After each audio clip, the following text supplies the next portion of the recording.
I work the night shift at a data center from 10 at night until 6 in the morning. My job is network monitoring. Basically, I stare at a computer screen all night watching for alarms. Once per shift, I walk back to the server racks and make sure all the cooling systems are functional. Assuming nothing is wrong, which is almost always the case, I am free to browse the internet until morning. Last week seemed to be no different. After receiving the turnover from the evening shift, I settled in for another boring night.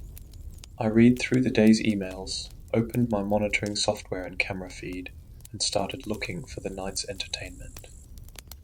My typical activity is to freak myself out by watching scary stories on YouTube.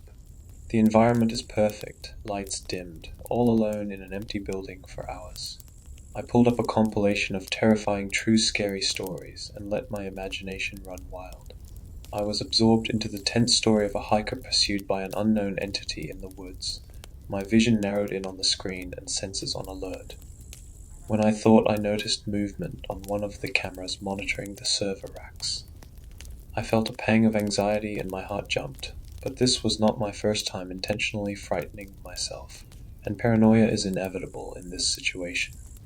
I put the camera feed into full screen. The lights were all off in the data hall, as they should be. They only turn on when there's movement. Just my imagination. Still, I kept the panel opened in full screen while I went back to my video, glancing back occasionally. Not 5 minutes later, I saw a shadow again out of the corner of my eye. Looking at the camera feed, I still couldn't see anything, and the lights were still off, but I knew I saw something move. I got up from my desk and walked out into the hallway, then through an access door into the data hall. The rows of fluorescent lighting all clicked on at once, flooding the room in light. I paused to let my eyes adjust and tried to slow my breathing. I strained to hear any signs of movement somewhere in the racks, but the drone of the servers covered up any noise. With mounting dread, I began checking between the rows. With each corner I rounded, I felt my panic grow. My heart pounded louder than the scream of the servers. As I approached the last row, I knew that whatever I saw would be so unthinkably horrible, my body would not be able to bear it. I could barely breathe. My hands and face were dripping cold sweat, and I felt the urge to vomit.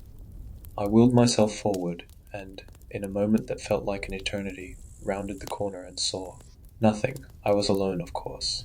I let myself get freaked out again from those stupid videos.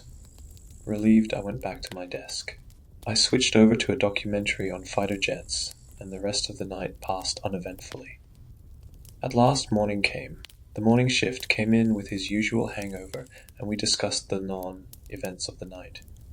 After exchanging a few pleasantries, I packed up to head home. On my way to my car, I noticed something under my windshield wiper.